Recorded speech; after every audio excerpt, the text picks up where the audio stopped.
What's up, homies? What's up, homies? What's up, homies? Welcome to the Knowledgeable Homeowner Podcast. We pick the brains of industry pros to unlock the trade secrets of homeownership. Our mission is simple: to turn everyday people into knowledgeable homeowners.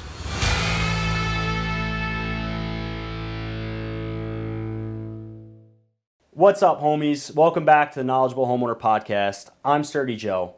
Today, I'm very lucky to have with me Gina Farese, the owner of Marcor Construction. Thank you for having me. Yeah, thank you for coming on. I got a hard hat for you because I know you like to put your tools on. Thanks. You're ready to go. Yep.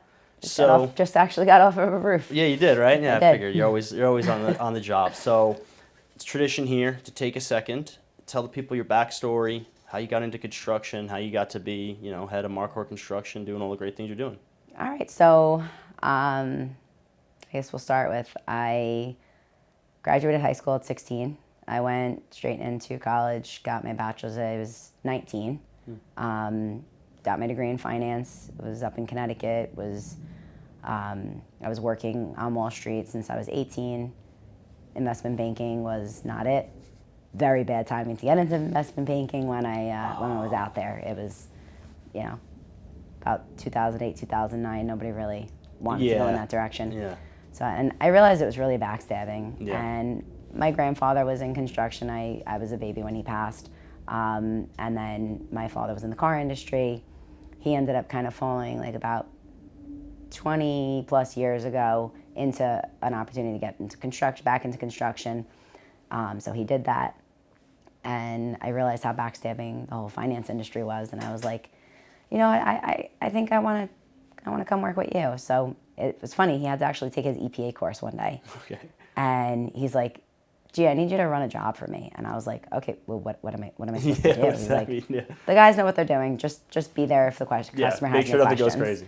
And make sure you get the check before you leave. And I was like, all right, yeah, sure. Part. Yeah. So I ran, and he old-fashioned Italian. I was like, all right, that was cool.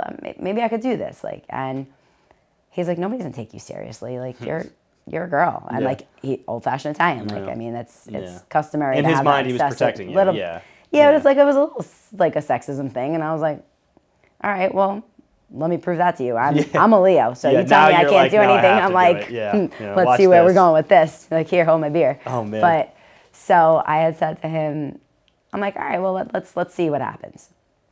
And of course, like anybody getting started, I fell on my face a couple times, but I wasn't scared I got up on roofs, I ripped roofs, I roofed roofs.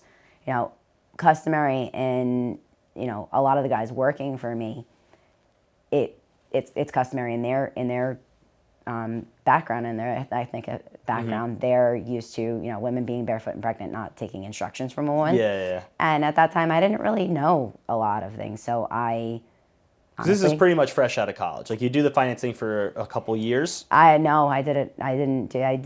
So you're in your early 20s. I dabbled it. No, I remember I graduated high school. So you're 20. You're 19, 20 years old. I was like 18, 19 when I was with him. So on top of, like you said, being a girl in construction and dealing with the hurdles of that, too. you were also learning how to just be a person. And now I'm dealing learning on a with job site. men. You learned to curse pretty well. In Spanish, probably, too, which is awesome. So it was funny, actually. Really funny side story. My guys, I didn't let them know for a year and a half that I knew that they didn't know that I knew Spanish. And so you I kept knew what they were quiet. saying. Yeah. So I listened to everything they were saying, God. and until one inappropriate conversation they started having, and I couldn't hold a poker face because it was just that funny. It was too much, yeah. And then they realized, and they're like, oh my God, she's known this all along.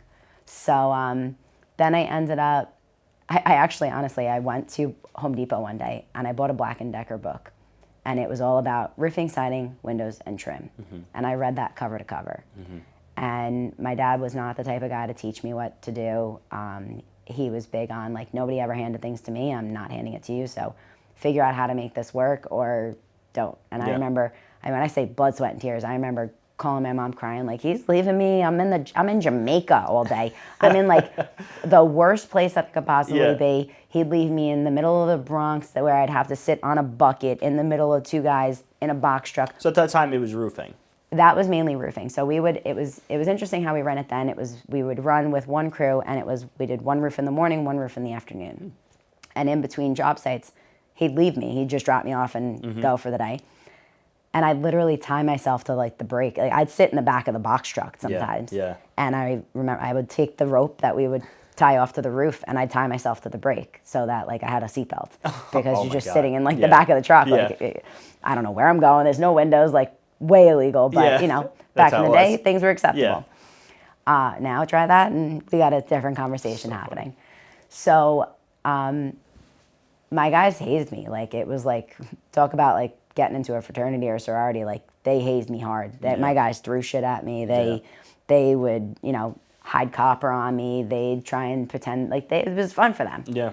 And I pushed through it and I was like, you know what? I started getting every pamphlet for every type of product that we used. And I taught myself how everything works. And YouTube wasn't really that big then, and you didn't have access to as much information on the internet. Wow, I just dated myself. I'll tell you what, though, it's actually funny because even going further, like this is like pre-2010 around then, roughly? This was right before then. So when I got into carpet union, it was 2013, 2014. So like it was very common to Google something. And there is a position in like the concrete carpentry that we did, there was a point guy. And the point guy, he led all the plywood that got thrown down. He used a plumb bob. He was the lead guy of the crew, and that's what I aspired to be because it was the only short guy on the job, and everyone else was 6'5". I was like, I want to be that short guy. So I was like, I want to be that. So I Googled how to do that job. There's no answer on the internet to how to do that because everyone who knows how to do that doesn't know how to use the internet. So it was funny because even, like I said, everything else was already on the internet at that point, and it wasn't like I still had to kind of learn it in the field. But so you were able to at least get it through, like essentially like the supply houses and the actual like the manufacturers. They had resources. Well, no, like I mean, I literally like the pamphlets that like homeowners would get, or like anything that was related to roofing or ventilation or ice and water shield, things like that. So then it got to a point as years went on that I would call people out and be like, whoa, like I'm working with this contractor and I'm your sub. Because we did, at the time we were doing, I mean, we still do a ton of sub work because we carry the right insurances and we have our own employees, which is, you know, kind of hard to find these days. And they're legitimate. They're paid on the books. They're everything's done by the book and above board.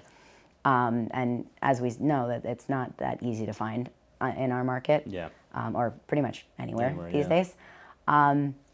So like even one day, like we were talking about like drip edge, which is like, you know, prevent the ice and snow from backing up underneath the roof, and it's required by code. And there was a vented drip edge that they came out with because when you don't have a soffit, you need proper airflow. And they were putting it, they were fighting with people and they're talking about, and with one of the accounts, and they're like, no, you're putting it up wrong. I'm like, no, dude, this is how this goes. And I had a fight with 3 men until we went to the actual spec book, and they were like, oh, man, she was right. And then the same thing, we were fighting about like how drip edge gets installed. I'm like, no, it gets installed to the gutter edge to the deck. Then all your underlayments go up, and then it goes on top of the underlayments. I'm like, no, it doesn't. Like, no, it doesn't. I've been doing it this way for years. I've been doing it this way for 30 years, this right? Way for years, I know. And guess what? Because I resonate big with this because I wish I know construction, you got to figure it out as you go, but there is an instruction manual on a lot of shit. 100%. And everybody needs to read the instructions. I mean, especially the reality more complicated. is, it's common sense. Roofing's waterproofing. The roof itself is not waterproofing. The roof is shedding water. So when you have the underlayments, you have your drip edge. You want to make sure that ice and snow doesn't back up, so then your ice and water shield goes up. Then you're overlapping your underlayments. So why would you not want to put the drip edge on the gable ends, like on your rakes? So if there is wind-driven rain, you're shedding the water still underneath the system. So in about 30 seconds, you said a decent amount of vocab words. You said some complicated things, and I love that because you're talking about a residential roof that is on anybody's house. I think there's a misconception that roofing is easy. It is not. Roofing is simple. It's not. It's a system on your house. It's really easy to mess up. That's what it's easy.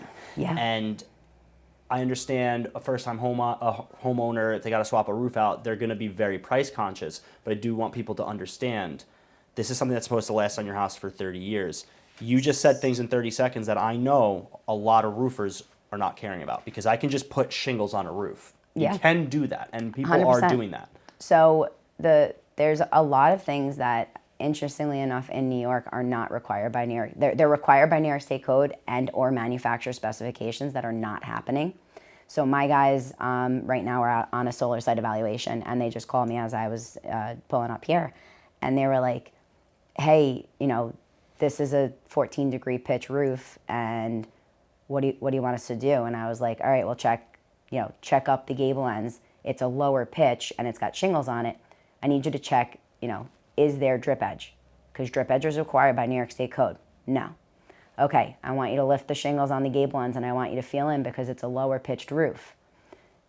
Can you feel whether there's ice and water shield or not? They're like, no, it's felt paper. Great, go to now the gutter edge. Is there ice and water shield at the gutter edge? No, it's felt paper. Turns out it was a flip house. Mm-hmm. Well, they're going to cut costs everywhere that they can, but guess what? That roof has no drip edge, which is the piece of aluminum prevents the ice and snow from backing up underneath the roof, and again, sheds the water, keeps the water shedding properly. Yep. That's required by New York State Code. Ice and water shield prevents the ice and snow from crawling off the roof, getting in, ice damming, things like that. All the vulnerable areas of the roof required by code. It's also manufactured so you can cut it in half, because when you want to work around sidewalls or plumbing penetrations, things, you could cut it however you want. But a homeowner can misunderstand and say, oh, well, yes, I'm getting ice. They said I'm getting ice and water shield, but you might be getting 18 inches of ice and water shield. It's a 36-inch roll. If you have an overhang, a soffit that's 10 or 12 inches, and you're going on an upwards angle, it's not going to get that far. 18 inches is not going to meet the code, and the code says you have to be 24 inches past the inside of the warm wall. Because of the ice damming scenario. Correct. Okay. So now you want to be on the inside of your heated wall, in the heated area, because so the heat's going to rise. To step it back and to make it really basic. Yeah. You said something important.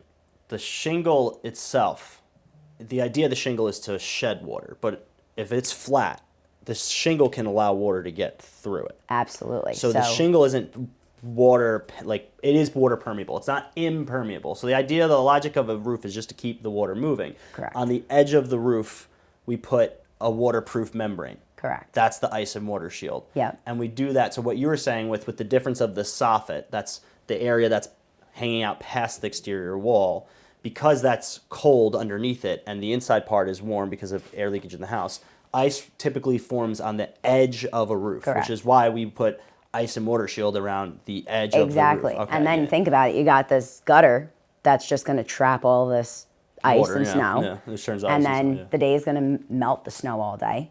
Then it's going to get cold at night. It's going to freeze it, and that's why it's called an ice dam. It's damming it up underneath the roof. So there's no way to prevent an ice dam 100%. Yes, you can increase the amount of insulation. You can make sure you have proper airflow, et cetera. Yeah, but it's going to happen regardless. It's going to potentially happen, especially if it snows a lot. But when the ice melts and then it freezes again and it dams up, you want to prevent it from getting in the house. Mm-hmm. So in order to do that, you have to have the proper accessories. So unfortunately, where we were we were doing a site inspection to be able to make this homeowner go solar, we have to tell him, unfortunately, your roof was never installed properly to begin with, and we're not willing to roll the dice on installing solar on a roof that you're going to potentially have issues with. And how do we know that you're going to potentially have issues with this? Because I do 30 to 50 services a week for solar companies that have done that. So you're saying your company's inspecting a roof before you install solar on it to make sure that Always. Roof is good to install solar on it. Yes, So always. Can you take a step back and talk about how, because I know the player you are in that world, but can you just explain to them what happened with you and what you saw as a roofer and why that's something you guys do? So, we have the roofing division where we're a subcontractor for a lot of companies, multifamily developers, builders. We go direct to homeowners, HOAs. We also have our siding, our window, decking division. We do gutters, basically anything exterior. Then back in about 2017, I was pregnant. And when I wanted to go solar, I was doing roofing for a solar company. Obviously a lot of solar companies don't do roofing, so they team up with a roofing company. And I was like, how can I be, first off, I'm a huge proponent of solar if it's done correctly. Mm-hmm. And I had the same situation. I had a 13-degree pitch on the roof, but it's up to the solar company to do the inspection. I'm 8 months pregnant. I can't get up on my roof. Yeah. So and you just kind of trusted you trust them that to they're do doing it. the right you inspection. didn't know that you had to be kind of a pessimist about it. Yeah. So all of a sudden, a year or so goes by, and we end up with some good snow, and it melted, and water's pouring in my brand new bathroom, and water's pouring over my daughter's bedroom. And I didn't do my roof. I bought the house like that. It was done already. I never went and looked at it. $30,000 of damage later on my own house. And when at that point I wasn't pregnant anymore, I got up on the roof with the solar guys, and I was like, pull this system, and I want to see what you did under here. And that was when I realized that roofing is a trade and solar is a product. And there's not enough people in the solar industry installing solar that actually have business doing it, because they don't know the roofing trade.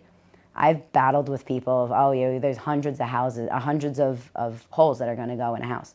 Depending on the bracket that you use, let's say each bracket's going to be 3 holes. And let's say, for argument's sake, you can have 4 brackets per panel times 30 panels. It's over 400 penetrations that are going into your roof. Yeah. That's on one type of bracket. There's ones that can require 5. There's ones that can require 7 screws. So that's definitely the biggest concern when, like, people who are conscious of it affecting the roof, they're like, you're putting a bunch of holes in my roof. Yeah, I mean, and homeowners are right to be scared about that, because if you don't know if somebody has an understanding, I mean, I have one guy that is a roof lead that is on my solar crew every single day. Yeah. He's on my solar installs, because if my guys miss a rafter or something happens, he's right there to be able to spot check. Yeah, just fix it on the spot.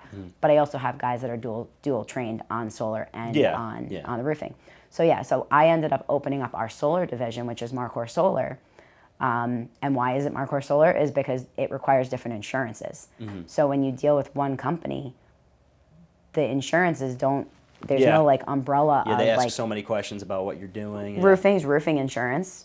Solar, you need the electrical component, because you are touching especially electric. with roofing, the insurance is very serious already to begin Correct. with. So they're not just going to warranty whatever you want to get Yeah, covered. I mean, right now it's still the wild west of, like, people not having the right insurance, which is so important to homeowners. Homeowners need to understand that, you need to make sure that it's not so much on the liability side of if something were to happen and a guy were to get hurt.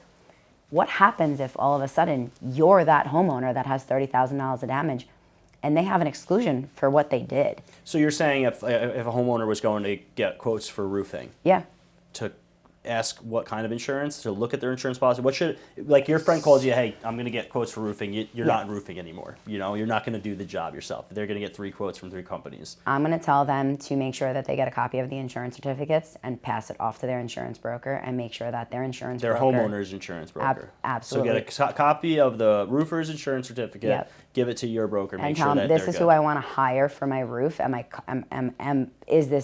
they good? Or even better, you call their broker directly, which is going to typically be listed on the insurance certificate, and you make sure that broker says, hey, or you say, hey, I'm hiring so-and-so to do a roof.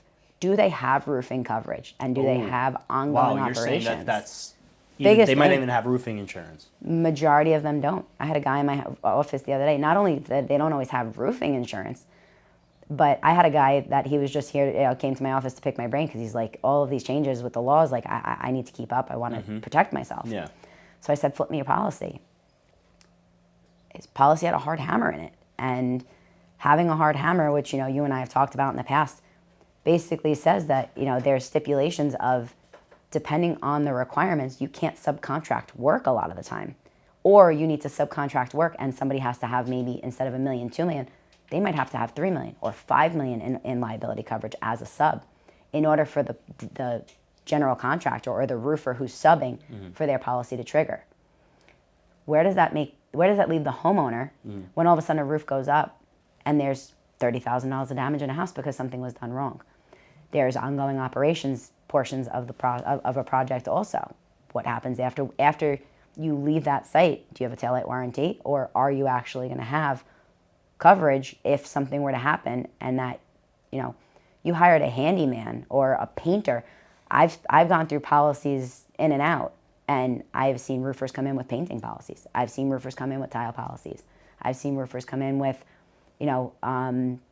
construction maintenance. None of those cover you for roofing. Yeah, I mean, roofing has heights in play. Yeah. So we separated out with the solar division separately.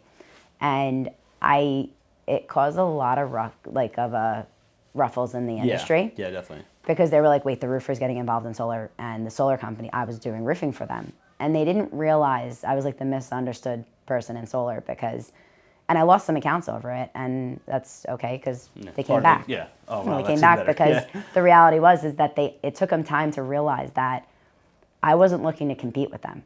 I was looking to align with them and take the service work that they didn't want. Yeah. I was looking to handle the systems where these door knockers were going out and putting systems on 20-year-old roofs. Yeah. And now the insurance companies are dropping these homeowners from their homeowners insurance. Yeah. Because they put solar on an old roof.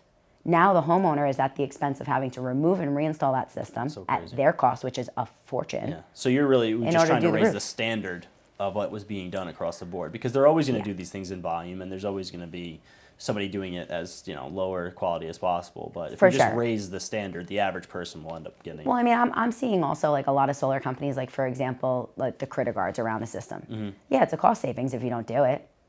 But what are some of the callbacks we go to for systems that companies are out of business, or systems that they're not servicing anymore because maybe another company took over the leasing of it or whatever, which we're not big proponents of leasing, so we actually don't even offer it. Yeah. But we'll service for other companies. So we service for a couple of national companies. And, solar's not maintenance free, but solar's amazing if it's done right. I have a $14 electric bill on average. And I got young kids, they leave lights on. As an efficient electrical usage as we can get, with the little kids and stuff. But growing up, I'm sure your parents probably said the same thing of like, my father, if I left the TV on or I left the light, he's like, what do you think? I own the electric company? Yeah. So now the joke in our house is, what do you think? Our solar panels are just going to continue to produce electric? It's the same nonsense, just different wording, yeah. So, but if it's done right, anything that typically would fail is covered under warranty if it's done correctly. But, for example, with our systems, we're putting critter guards around them. I had a couple of non-negotiables with my installs. One was the brackets that we used because I knew it's a roof-based bracket, and I know how to use the bracket. So your bracket is more friendly towards roofing. It's actually it was made from a roofing manufacturer, where they had a lot of roofing knowledge. Cool. And that meant a lot to me. So you'll only use that bracket. I like to exclusively use it. Unfortunately, I'm stuck, sometimes using other stuff. But that's the one you recommend. Yeah, perfect scenario. Yeah, and then the other non-negotiable was I did railless because I like lower profile systems. And the reality of when you put a bracket in and you mount rails, the rails are not there for the guys to hold on to as a ladder. They're not there to put their feet on, and technically they're bending the rail. And now the panels don't always lay the right way on it. Okay, so they get messed up as they're installing them. Yeah, they shouldn't be leaning on a rail like that. Yeah. And what happens is then you're leaning on the rail and you're pulling up the bracket because now you're putting negative pressure on it. Yeah, that's so then the panels go down. We've eliminated that. Our guys are roofers by trade. They learned, we have the electricians. There's 3 components to solar. It's electric, engineering, and the actual panels getting installed, which to me is a roofer's project. Yeah, to me that makes perfect sense. Just it's another roof component. Correct. Because it's affecting the roof system. Correct. A shingle is a component of a roof system. The solar bracket is a component of that system. So the solar bracket that's your main concern is your waterproofing. You have to have a master electrician tying the electric into the box. So they're licensed and they're insured for that. So we know a professional's handling that. It's a black and white scenario. It's a master electrician. 100%. And that's where an industry like roofing is that there isn't a master roofer. There's gray areas there. Yeah. So then, you need stamped plans. Well, guess what? That's where engineers come into play, and they're stamping that plan. They went to school. They're specialized. They have a license to do that. So we know that we could check that box off. We use a legitimate engineer. We use a legitimate master electrician. Where's the only missing link? What is the biggest issue that we're seeing? Leaks is the biggest thing because they're not done right. I can tell you one thing. It poured, 2 days ago? I wasn't scared to go to work. My service girl who takes the calls, she was like, what do you want me to do today? And listen, I'm not going to say that we're perfect. It's construction. And things are going to happen. 99% of the time, if it's perfect, there's still 1% time that things can happen. So, 100%. Yeah, but it's way better than probably like 50% when we're not thinking about how it affects the roof. Correct. Yeah. I mean, and you want to obviously always do the best you can to minimize those types of issues. But so critter guard, it's like to prevent squirrels and raccoons and things like that getting underneath, chewing the wires, making nests. It's nice and toasty underneath there. That was a big issue. So we're seeing that, shingles were getting torn up. So I also, back in 2011, there was a big hailstorm in New Hyde Park.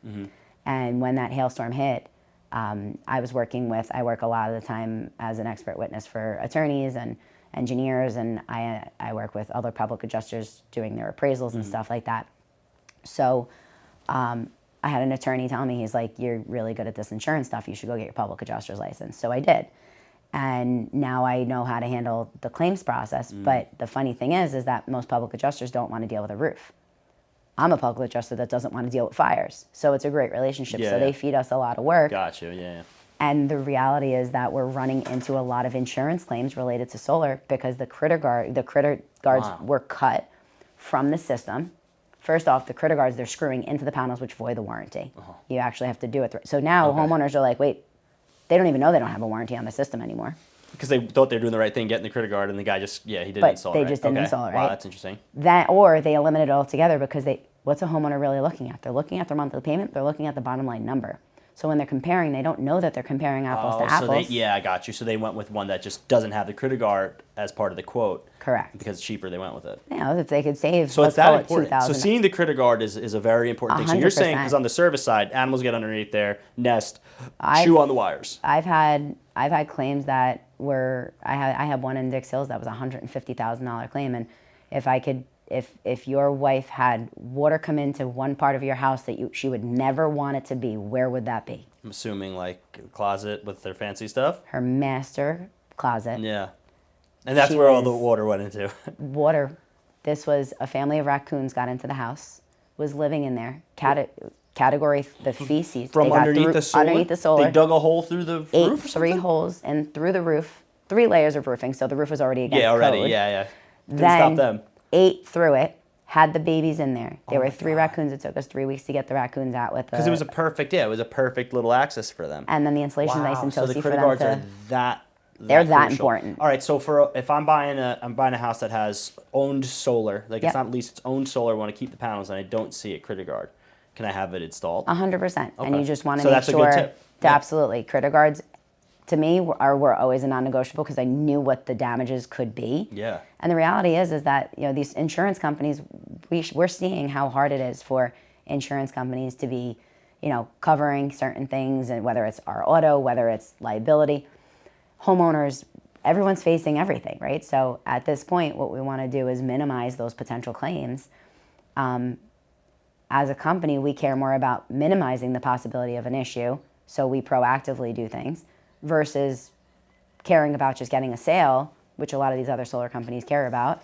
So that's why we really focus on the service side. People buy a house and it has solar. You need to have the system removed and reinstalled. And because now more than ever, I think every year more solar panels get installed, and we're not taking them off and getting rid of them. Every year there's more home sales with existing solar. Correct. So it's more and more of a conversation that I have. And from the first time I met you, the first thing I did was say, I don't inspect the panels, call a solar panel inspector. And that's a conversation I have all the time where I'm like, I'll look for obvious signs of problems, but I'm like, you want to get this looked at, you should get it looked at by somebody who installs it. So we actually launched a division of our company called Solar Roof Check. And I think you and I have talked about it in the past, because majority of the home inspectors, when a homeowner's either buying or selling a house, first off, if solar was done correctly, it does add value to your house. So it should appraise for more. So, but you want to know who holds the warranty. What are the warranties? You have multiple warranties, especially if a roof gets done with it. You have a roof warranty, you have a material warranty, you have a workmanship warranty. If there's no roof, let's skip over that. You have a panel warranty, you have a penetration warranty. With us, you have a bracket warranty. You have a guarantee on the pest traps. You have a guarantee on... Are those things transferable? So typically all of your equipment is transferable warranties, yes. So that's something that's important, to know, because they could be taking that on, and then if anything happens to them, and your inverters have warranties. So like there's so many different warranties. So at the end of the day, you know, when you're buying a house, the unfortunate thing on the service side is that we get now you're seeing the cycle, like you said, you're seeing more and more houses being sold with solar. So what you end up getting is, you know, you get the second generation solar homeowner. Mm-hmm. And now they know nothing about it. They knew nothing about it. They were like, all right, cool, I got solar. It was leased, or it was purchased, or whatever the case is, but they don't know who holds what warranties. They don't even know who did the system. They don't know who to call if there's an issue. And now it's turning into a huge expense for these homeowners if there was an issue. Mm-hmm. Not only an expense, but a headache. And I am in no way saying that, like I said, I'll repeat it, solar works. Yeah, we love solar. Right. We just don't want the problems, yeah. The problems could be easily avoided if you just make sure that there's quality workmanship and you know who's doing it. So many homeowners So when are buying focused. the existing panels, that's the risk that we have to kind of look into, is we got to see what type of quality was used putting those panels in. Yeah, also seeing the warranties and see if they're transferable, but we have to do a system check to make sure that was installed. And there's really no market for that. So we opened up Solar Roof Check, and Solar Roof Check basically is a 20-point roof inspection, and it's a solar inspection. And basically what we do is we work and we get as much possible information from the existing homeowner who owns those panels. And a lot of the times you're getting homeowners that want this inspection proactively. The seller is actually paying for it because they want you to know the system value, what it's producing. You know, you could say, okay, I got a 16 kW system and it's not producing it. I look at how these things can benefit. Like, I have a big real estate network, and if I was a listing agent and I had sellers that were concerned about their panels and how it was going to affect the process, then this is something that, not even as the buyer side, on the selling side, you're saying they can have it, take a look at it, and you guys supply some kind of paperwork report to explain what's going on with it. So, and you're getting added value because of that. So you're actually seeing, you know, what are you getting for that? What are you selling? Mm-hmm. And now at that point, the appraiser can at least see there's value added to it. So it's very interesting. So Mikey's doing a dance over there. We have a couple minutes left. We can go on all day about this, especially with the solar stuff and the roofing. We didn't even talk about siding. I know siding we can get into. But before we go, if there was like one thing you wish all homeowners knew related to roofing, related to solar, related about the topics we talked about today, or there was just one thing you wish they all got, is there anything that comes to mind? Price is important, but it's not the last thing you need to, like there are companies out there, and I see contracts all the time because I install for them, and I'm like, how did they sell this job for this much? There's guys that are going to be high. There's guys that are going to be low. There's questions you need to ask. If the number's really low, you need to understand why. And if the number's really high, you need to start asking questions also why, because if it's really high, it likely means that they're subcontracting. Yeah, let's look at the whole estimate. Don't just look at the number at the bottom. Yeah, I mean, and first off, the best advice, do not make a decision the same day. Anybody who is sitting there trying to close you the same day, that's a sales tactic. They're selling you. That's all they're selling you. Close right now. They'll never today. see that guy again. Yeah. I do not believe in a one-stick close. I believe that the internet has way too much access to information. You need to do your research. You need to understand what you're doing. Mm-hmm. And anybody that's a stand-up company, in my opinion, isn't so concerned about their close ratios. Mm-hmm. They're concerned about doing the right job and concerned about their customer. Yeah, sleep on it. Do your research. Call your friends. This is it. When you have questions, you give me a call. I tell everybody. Yeah. I don't even give people the ability to make a decision. I don't give them the estimate the same day on purpose, because I tell them, my husband and I, we have an agreement. We don't make decisions like that. You got to have some pillow talk. Yeah. You got to be able to have this isn't a $1,000 thing. This is a these are major things, and they're things that can really have a long-term effect if you make a bad decision. Yeah. And I think that the most comforting thing for our homeowners is that knowing I lived it, when I talk to a customer on the phone, I can relate way more than most people. Yeah. Because I know what that feeling was like. I know what the husband saying, "Told you so," I know the frustrations of going back and forth. Yeah, you're not selling, you're providing a service. Like it is a difference. Like some people are just straight selling. Yes. You are offering a service, this is how much it costs. It's a different thing. And that to me, just don't make a decision the same day. Do your homework, make sure you ask the right questions, and just the same decision. Anybody who says, "Oh, well, I could give you a better price today," that's not true. I know, it's so funny. It's the my same. favorite. I get sold that all the time. They're like, if you do it today, and I'm like, oh, my credit card, and then they're always like, listen, for you, we'll hold it for a week, and then it's like I don't answer them for 3 weeks. I just was dealing with it now with like looking into financing, like contractor financing. I was supposed to sign with them 2 weeks ago because the deal goes away. I just got an email for a better deal from them. Auto email. They didn't even know there was. You know what I mean? Like there's no rush to sales. So that's the thing. Yeah, and then do your homework is a big one that we get. Like a lot of contractors say, it's like do your homework with quotes, do some research, and look be at the careful estimates. with financing, because financing, there's a lot of predatory lending out right now. Financing actually can cost people a lot more money. There's alternative financing available, especially for solar. And I mean, there are financing programs out there that are decent right now. They're not as great as we'd like to see them, but all in all, I think that, understanding what you're getting, like people are like, oh, I got 24 months interest free. Yeah, people don't realize that that's kind of, you're paying for it. It's built into the job. Yeah, something's got to give. The people got to make money somewhere. Yeah, well, I mean, at the end of the day, all of the expenses that we're paying as a contractor, those are just they're going to go get built into the job. Yeah. And a homeowner needs to understand, what are you getting? Do the math. If your number is going to be exit after 24 months, I tell people, like, you may be better off going and just getting an 18-month interest-free credit card from your bank. Yeah. Go get a HELOC. Yeah. Go, we have ways to roll solar into a mortgage. You're looking to give them the best service. So even if it's not making you money in a way, it's giving them the best outcome. That's why you guys are in business for a long time, and will continue to be. Yes, for a very that's long the time. goal. So I got so much value out of our conversation, I always do. Every time I talk to you, I learn something. So that's why you're an asset to everyone in our industry. So thank you. I appreciate that. The people are going to need to know where they can hear more from you. So if you have an Instagram, I know you guys are posting more on Instagram. Like where could they find you? We're big on Instagram and Facebook. Marcor Construction is our company. Our website's www.marcorny.com. We've also got our other division for solar is marcorsolar.com. And if anyone wanted to reach us, you can reach us at 631-321-0593, or my email is gina@marcorny.com.